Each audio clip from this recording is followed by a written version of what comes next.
And as a reminder, this meeting is being recorded, will be posted to our YouTube channel at a later date.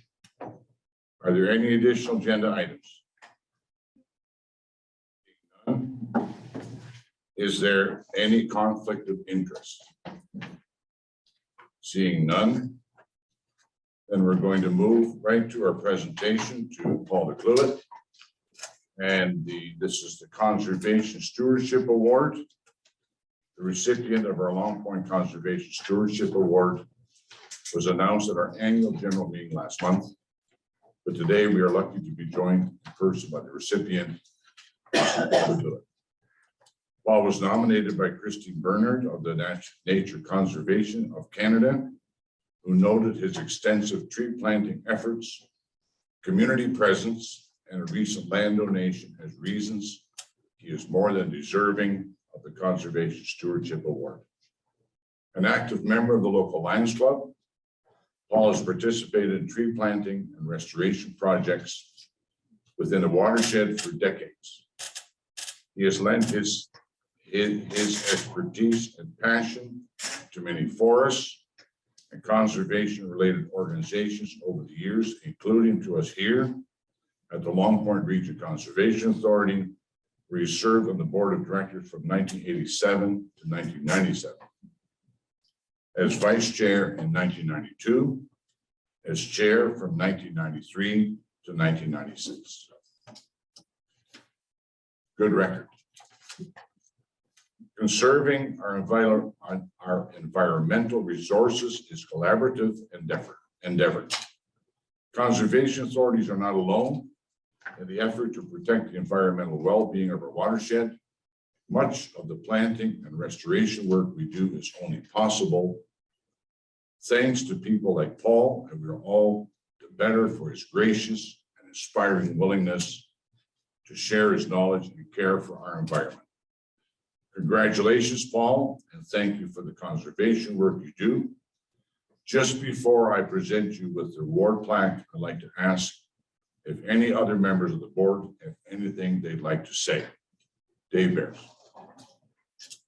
Thank you, Chairman, and members of the Conservation Authority and staff and guests. I'd like to speak. I've known Paul for a number of years as a friend, as a colleague, as a Lions Club member.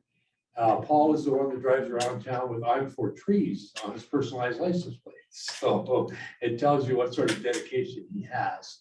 The Lions have a grove in a particular park in town where members of our Lions Club who have served the community, who have been transferred to the Lions Club in the Sky, are gifted with a memorial stone, and it is surrounded by the trees, which Paul has graciously looked after with our Parks Department to make sure that it's done. That's the dedication this man has through his community, through trees, and I think we should all look at him as a mentor for what he does for the environment and for the beauty of the community. Thank you, Paul, and family, for what you do. Thank you, Dave, for your comments. Tom and Shelley. Thank you, Mr. Chair. I have known Paul for quite some time also, and I just was thinking a few years ago I was on vacation and I was going into this large public building, and the cornerstone read that the building had been built and donated from the proceeds of Mr. Andrew Carnegie. And in the cornerstone, it had a big description of the way that Andrew Carnegie immigrated to the United States. And he came with a very, very large family, many brothers and sisters. They were very, very poor, but through hard work and a lot of good decisions, he became a very wealthy man. And he decided in the latter stages of his life to give back so much of his wealth to the public in the form of libraries, because they would be used by members of the public. He had always been a very big fan of reading and valued that part of education. And I was thinking when I saw that, I thought to myself, well, you know what? Norfolk County has an Andrew Carnegie too. Paul comes from a very large family. They immigrated to Canada from Belgium quite some time ago, and through some very, very hard work and very good decision making, he managed to be a very successful man. And then he decided he's going to give back so much of that wealth to the community in the form of woodlots and forests and opportunities for people to get to know nature much better. And so I can't think of a more deserving person for the Stewardship Award than Paul McClure. So congratulations, Paul. Thank you, Tom. Robert? Thank you, Mr. Chairman. Just as a testament to how we revere Paul is we rarely stand up to address the board, and we started tonight. So that's a token of our reverence to you, Paul. Paul, I don't know you as well as Dave or perhaps Tom, but I do know you, and we talk every time we see each other. We talk, and every time I see you, I have to comment about how the trees that you as chairman helped plant, chairman of the board of Long Point, it'd be 93, 94, somewhere around in there, as chairman that drove the tractor to plant the trees on my farm, the windbreak, and I've shown Paul a picture of the how it looks today, and I've always remembered that, and not only for the sake of someone on the board to actually go out and do that kind of stuff rather than sit around in here and talk about it.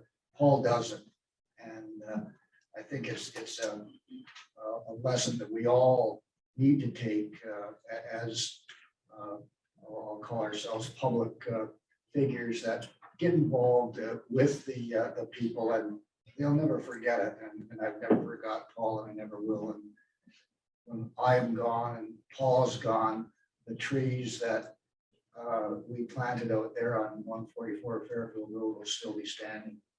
Thank you, Robert. Thank you. Mike? Yes, I too have had the pleasure of knowing Paul for quite some time. We actually traveled together. We spent about 21 days in Africa doing some humanitarian type work. It was very, very interesting. I remember it was an ambassador to some other country that owned this property, and he was going to put it up for sale. And we spent time there with the people that lived in this compound. It was actually quite exciting. It was his brother Gabe, who had just passed away last week, was the person that put all that together, and he's known very well for his humanitarian deeds in many, many years past now. And sorry about your loss of your brother there, Paul. He was great for our community in the way of mechanizing tobacco worldwide, is what his contribution was. The country we were in was Zambia, okay? And the only thing that I missed there was a Tim Horton coffee. It was, you didn't get that there. So Paul, you are truly deserving of this recognition, and you have earned this award.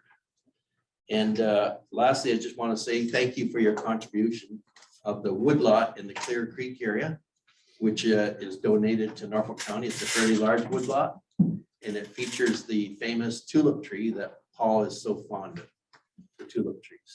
Thank you, Paul. Thank you, Mike. It's hard for me to add anything to this. Thank you for those comments. Now, Paul, it's my pleasure to officially present you with the 2021 Longhorn Region Conservation Stewardship Award. If you'd like to take a minute or two to speak about your environmental initiatives, the floor is yours, but please come up here first. Congratulations. It's my pleasure to present this to you. Thank you so much. Yes, these are supported. That's wonderful. Okay. The floor is yours. Okay.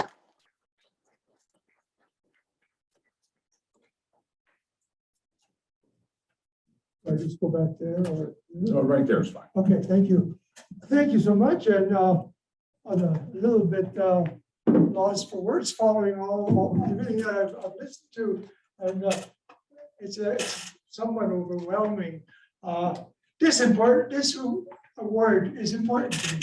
It's very meaning to me because in part it was recommended by the Nature Conservancy staff, Kristen Bernard, that actually is very important to me because they are leaders at this point in time in conservation on a world basis. And, you know, being a conservationist is a strange thing, actually, for me, not now, but it was at one time. I'm going to go back in my life a little bit and go a little bit to talk a little bit about my history. I was born in Belgium, actually, during the war, World War II. Emigrated to Canada at the age of 10 when I was in grade 5. And on an English ship, across the sea with my mother and 6 of my brothers and sisters. My father and 2 older brothers were already here. We did not speak a word of English, and we were going to a country which we assumed had a lot of promise. After the war, Belgium was a difficult place. I remember arriving in Norfolk County. I remember it very specifically as a very happy occasion. I liked everything I saw in Norfolk County. We actually arrived in Canada, but what really stuck in my mind was Norfolk County. It was to be my home for the rest of my life. And I consider Tillsonburg, you know, I think the boundary when they surveyed, they made a mistake. I think Tillsonburg belongs to Norfolk. You know, you can take that for what it should, because half of the population has worked or lived in Norfolk County at one time. But Norfolk County has been very good to my entire family over the years, and then obviously, I mean, very much so. I went to 5 different schools from grade 5 to grade 8. Our family moved around, first working in tobacco, then sharecropping, and eventually owning our own farm.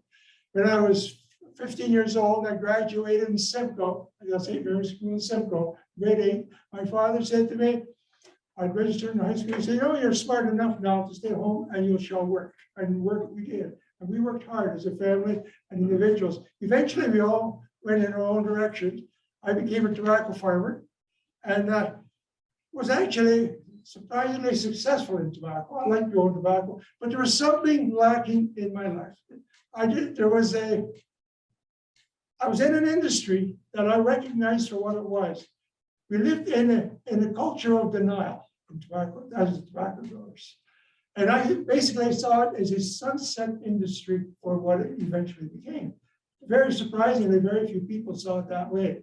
So I looked for something more meaningful, more life-satisfying to do. I ended up going for a walk in a conservation authority forest not too far from where I was farming. And I really liked walking. I started walking it more and more. I eventually called the conservation authority, and Tom Haskett, who was a former chair, who was a manager, lands manager, that came over and talked to me. And I told him I'd like to buy a forest someplace because I need something to, you know, so something special. And Tom told me basically about forestry and the financial aspect of it. And he went his way and I went home. And following that, I did exactly the opposite of what he suggested. That is it. And that's strange. You know, we both ended up as chairman. I followed Tom as chair. But in life, I did exactly the opposite of what Tom suggested. And I basically ended up purchasing quite a lot of forest. I had a bit of a penchant for what I wanted. And I wanted to learn. And I learned a lot. I learned quite fast about trees and all. My father cut down every tree he could. And I planted every tree that I could. Like how things, you know, evolve. I actually ended up planting trees for the Ministry of Natural Resources after I semi-retired from tobacco when I was 45 years old. I moved off the farm and pursued other interests sort of on a casual basis. And this is where it landed me. You know, I'm doing an amazing variety of things in my own way, my own time, and enjoying what I was doing. And I've enjoyed it so much that actually, even to this day, you know, I get pretty excited about what I do. When I do a walk in the forest and cultures, I've done a few, you know, I did the first one in 2004 for the Woodlot Owners Association. And Paul Beasley at that time was with us. He did a story in the Norfolk Woodlot Owners magazine, and the title was "The Kid in His Candy Shop." And if I do walk today, I still want to be that kid in my candy shop. I've given the forest in Norfolk County. I've donated it actually to the people of Norfolk County. I didn't give it. It is still my forest, and I feel just as happy about it today as the day I gave. In fact, more so, because I know many people are using it for what I wanted it, to be. It has literally been a joy for me, what I do. And this honor that I receive here today from this board makes everything just a little bit more meaningful than yesterday. And thank you, thank you, thank you. And those three words, thank you, thank you, thank you, is perhaps the most meaningful words I've used in my business life to achieve what I've done. Because I've always, even when I fired, I was there first thing in the morning to say good morning to the people who worked for me. And I was always there at the end of the day to say thank you for a good day's work. And I thank you today again for giving me this wonderful honor.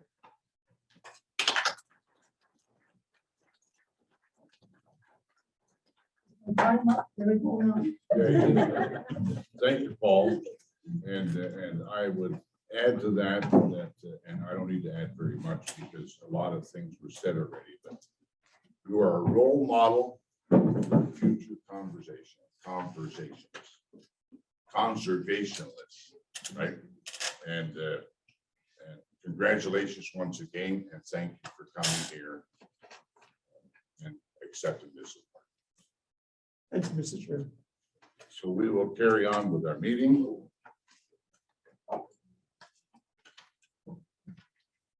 You're welcome to stay. He's been through it. Yeah, we're gonna go have a good glass of wine That now. sounds like a good Okay. idea. Enjoy. We know the business here is in good hands with all of us. Oh, your coat's in the closet up there. Pardon? I put your coat in the closet up there. Oh, okay. Thank you. Good Take evening. care.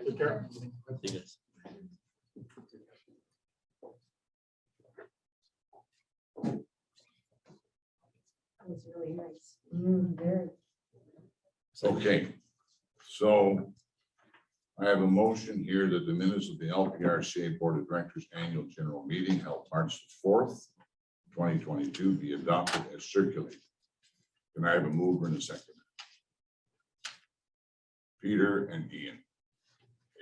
Are there any corrections or omissions in these minutes to be discussed? Seeing none, then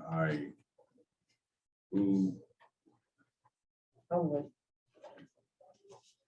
those in favor? We're talking about the minutes, Dave, of March 4, 2022. Thank you, and I do not have a declaration for conflict of interest. Okay, I moved it in second. Mike, I thought it was Seconder. Peter and Ian. Ian. Those in favor? Are there any opposed? Seeing none, that's carried. So is there any business arising from the minutes, previous minutes? Seeing none. Review of committee minutes, there's none. Correspondence, there's none. Development applications, I believe there's 45. That's what I counted, 45. 45.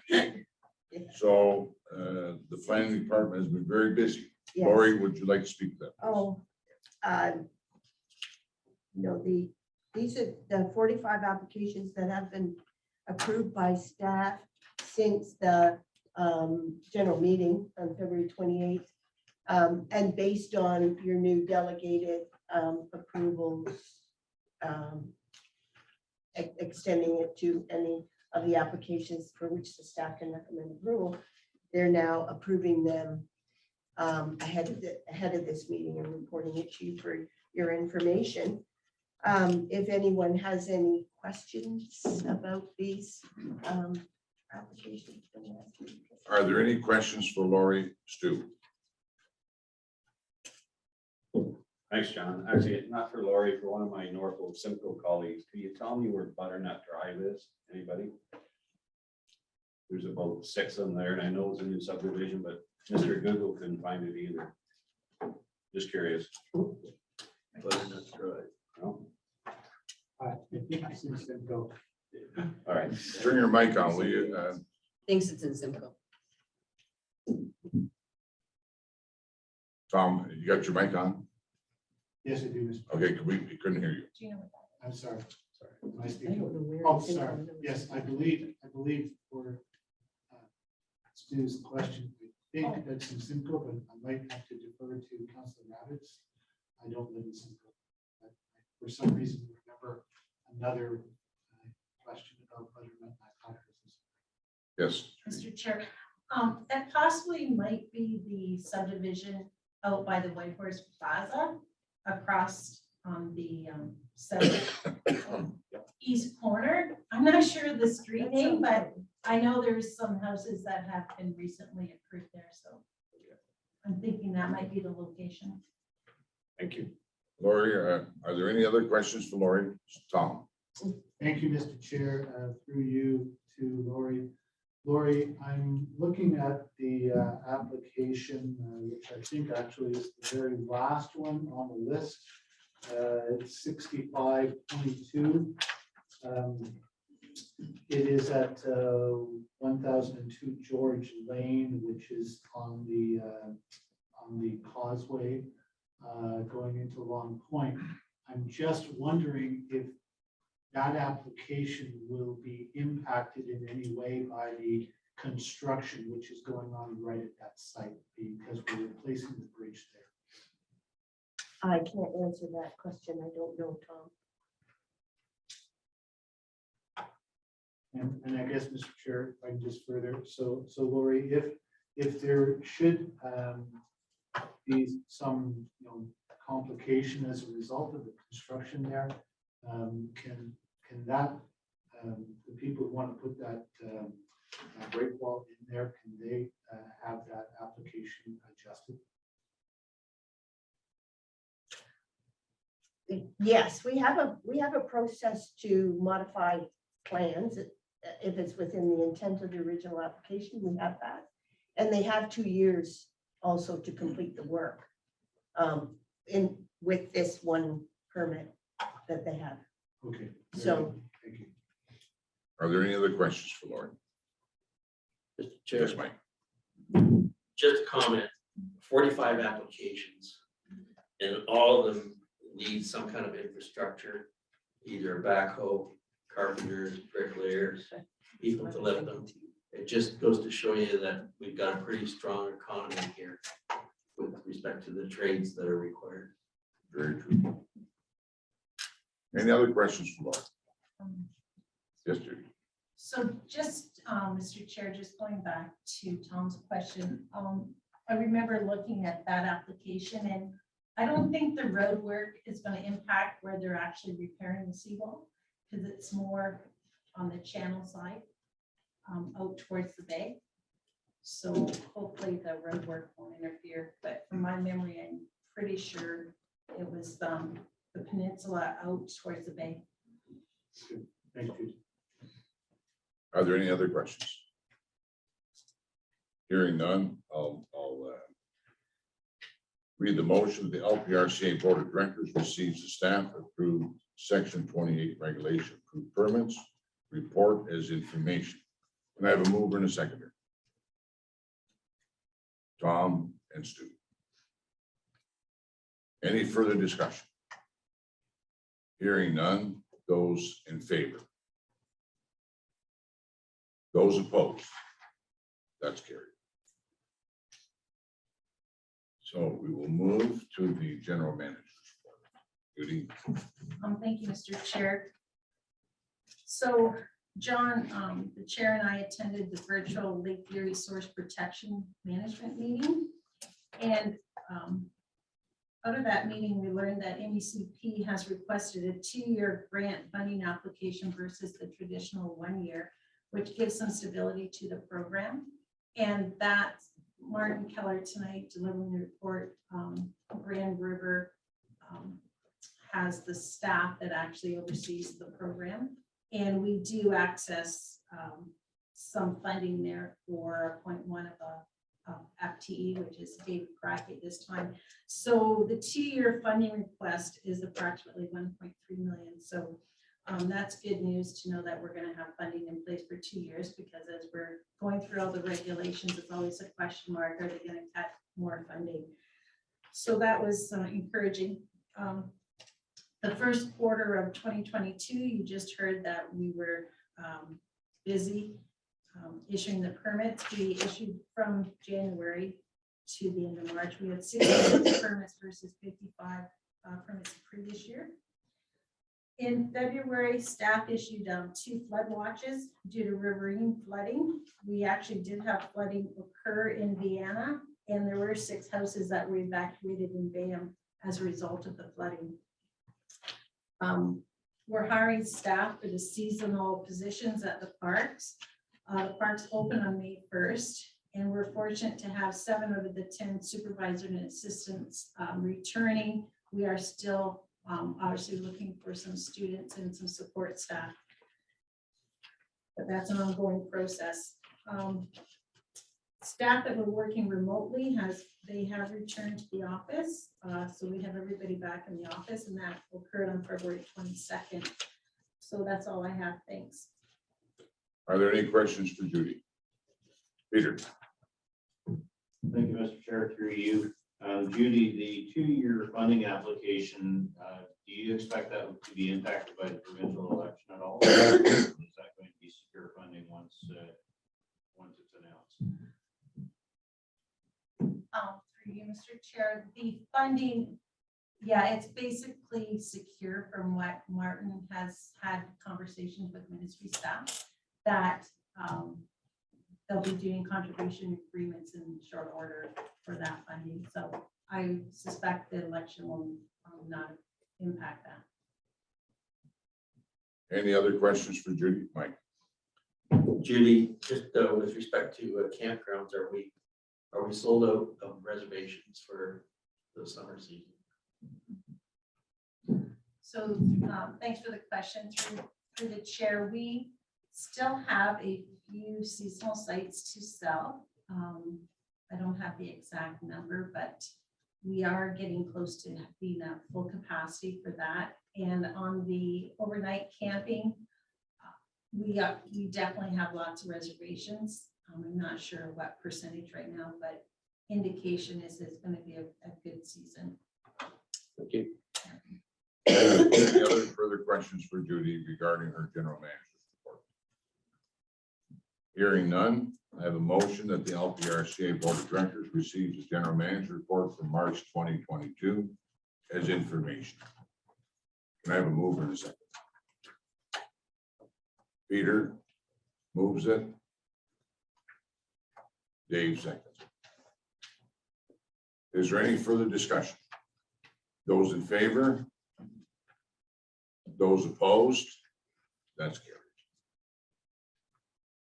So we're going to go to 10B, which is the update the CA Act Section 28 hearing guidelines. And Lori, are you going to speak to that? Yes. So we have, Mr. Chairman, we have here for the board's consideration an update to our hearing procedures policy. There are 3 types of modifications that are shown, and they are shown as track changes in the attached documents. So you can see exactly what we changed. There are quite a few under what I would call general administrative updates, and they're wording changes that don't really change the intent of the document at all, just better wording for things, in my opinion, that have been provided to us by Conservation Ontario. I think they probably had a different lawyer and communications person go over the document. So you'll see quite a few of those changes through the main part of the document. We also have changed all the references to the local planning appeal tribunal, to the Ontario Lands Tribunal. The ministry has amalgamated a lot of the lands and environment tribunals into one called the Ontario Lands Tribunal. I'm sure you're aware. So we made that change. The third change in this document are the changes that are required. Should there ever be a minister zoning order in this watershed that would require a conservation authority permit under changes that were made to the Conservation Authorities Act in 2020, I think. The Conservation Authority Board must approve a permit application if the property is subject to a minister zoning order. And so, but the Conservation Authority can put conditions on that permit in order to mitigate any effects that might have on flooding, erosion, conservation of land, dynamic beaches, the things that your permits are concerned with.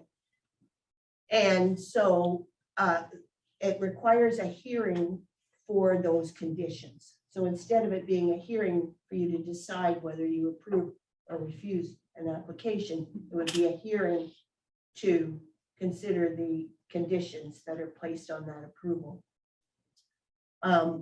Most of the changes that with respect to those particular hearings have to do with the schedules at the back, because the notices change in their wording and the procedures change just in their wording. I would say about these updates to the hearing procedures policy that they do not change anything significantly in how you would understand what a hearing is. Mr. Chairman. Thank you, Laurie. Are there any questions for Laurie? Peter? Thank you, Mr. Chair, through you to Lori. So if an MZO is issued in the watershed and we're required to hold a hearing to determine conditions, does the minister have representation at that hearing then? No, the minister, if he grants an MZO and it requires a permit, they require that the authority approve the application. It is up to the authority to determine what conditions you're going to place on that to mitigate any of the impacts. And the applicant gets to speak to you about what they think about those conditions, I guess is the bottom line of it. So it really is up to the authority and consideration of the applicant's response. That's the subject of hearing. Follow up, Mr. Chairman. And so then the authority would be able to, at a prior meeting, set out our conditions, and then the hearing would be with the applicant in order to work out the details of those, then I assume. I don't think that the process envisages that you would discuss them at a prior meeting. They would be sent out to you in the staff report, what the staff believes that the conditions should be. And then the applicant has a chance to respond to whatever conditions the staff believe will mitigate the impact. It's a very complicated process, so I hope we don't have one. Not on wood. Yeah. David? Through you, Mr. Chairman. In the past, we have had some issues, Lori, where people have made representation to the board as a hearing and asked for forgiveness for something against the staff report. So the staff report might come out for a building on an area close to the lake. The staff report says no. And through compassion and various reasons, we're saying yes. So my question is, so we've overwritten the staff report. There's any mechanism to all of this, but as this has been vetted legally, is there any protection for board members here or other conservation authorities for what I just said, where we override the staff report? Of course, if we follow the staff report, recommendation of the staff report, we're well protected as a board, but sometimes we're not. And that's why I'm questioning that. Is there anything in here that protects the board on making the decision based on compassion? No, Thank you. Not the answer I wanted to hear, but at least it's an answer. Good question. Good question. Yeah, is there any other questions for Laurie? It's quite a document. And, lots of reading material for us. Are there any other questions for Laurie? Seeing none, hearing none, then I have a motion that the LPRCA Board of Directors approves the hearing procedures policy, Conservation Authorities Act, Section 28 as presented. Tom, mover, seconder. Dave. Any further discussion? Those in favor? Those opposed? That's. So we go to 10C, which is the enclosed public spaces face mask covering policy update. Aaron's not with us, so Judy, you're going to handle that. Take it. Thank you, Mr. Chair. So back on August 5th, 2020, the Board of Directors approved the policy, and the policy is attached to the report. It was called the Enclosed Public Space Face Mask Covering Policy.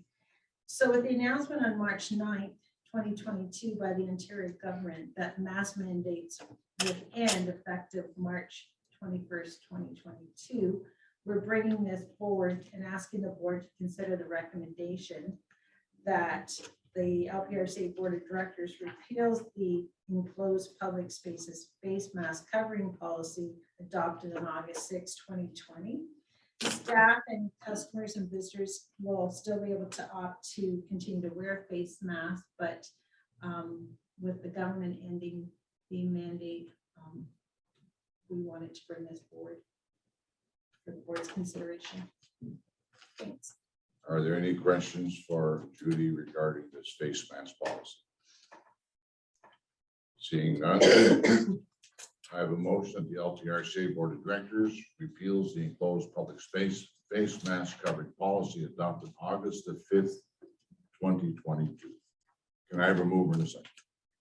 Stu and Peter. Is there any further discussion? Hearing none. Those that are in favor? Are there any opposed? That is carried. So now we have the 10D, which is the 2022 septic disposal services tender. And again, Aaron's not with us. Judy, you going to speak? Yes, I am. Thank you.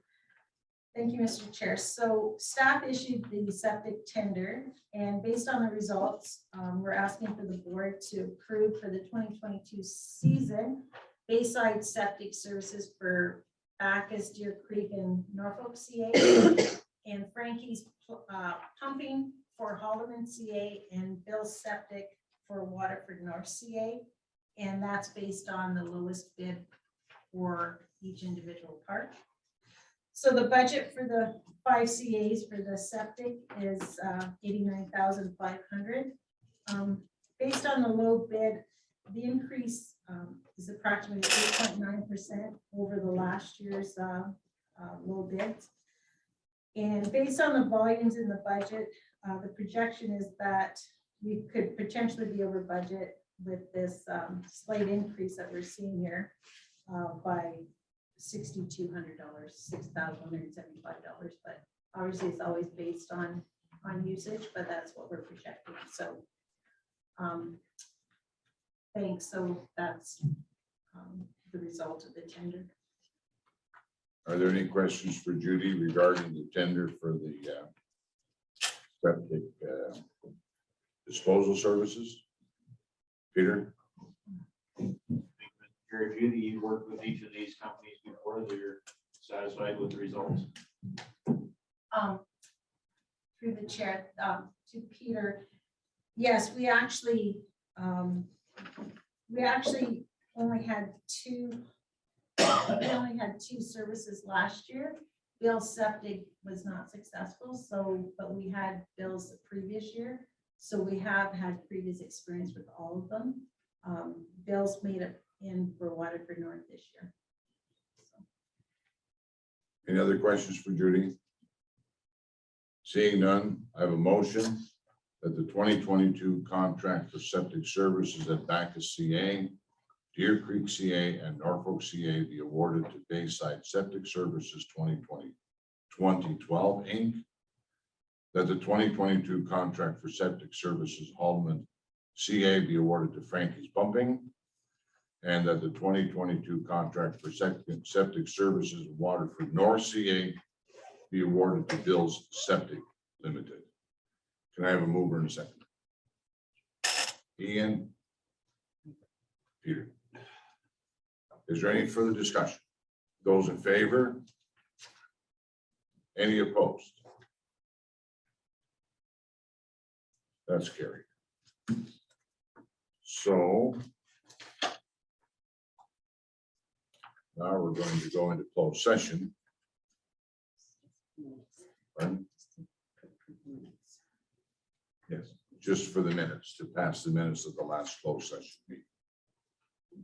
So that the LPRCA Board of Directors does now enter into closed session to discuss a trade secret or scientific, technical, commercial, financial, or labor relation information supplied in confidence to the authority, which if disclosed could reasonably be expected to prejudice significantly the competitive position or interfere significantly with the contractual or other negotiation of a person, group of persons, or organization. Can I have a mover and a second? Ian? Dave? Any discussion? Seeing none. Those in favor? Any opposed? Seeing none.